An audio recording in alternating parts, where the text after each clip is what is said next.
This class we are going to discuss how numerical methods can be used for the solution of nonlinear equations.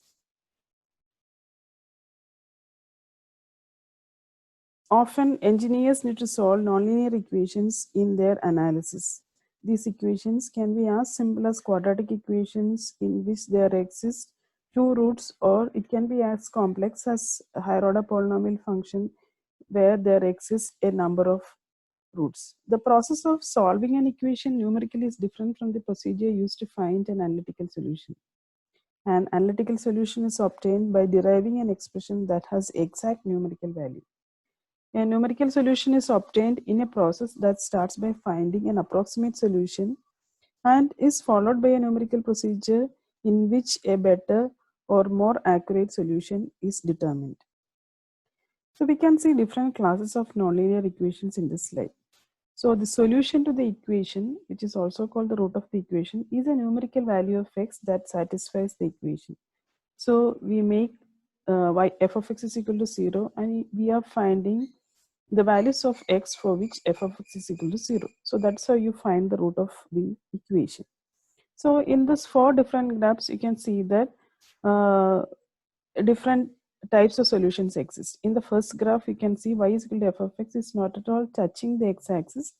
So that means even if you put f of x is equal to 0, there exists no solution for which x is satisfied by f of x. So there exists no solution.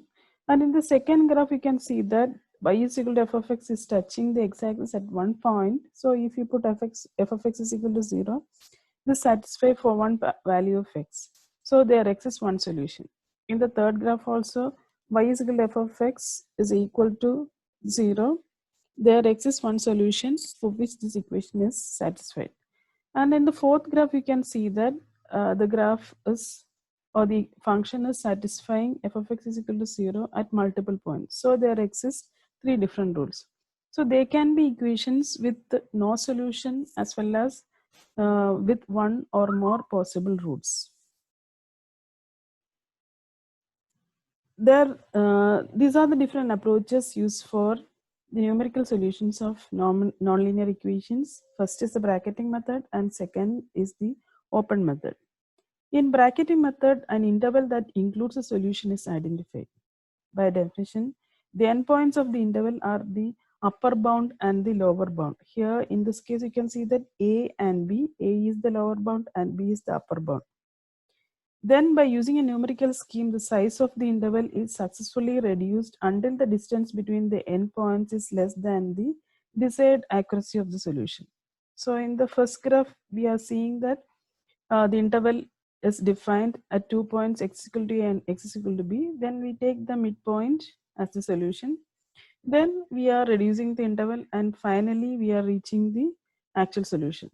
So we will be continuously checking the error in between the steps until we reaches the actual solution. In open method, as shown in the figure, starts with an initial estimate of the solution. This value of initial guess for the solution should be close to the actual solution.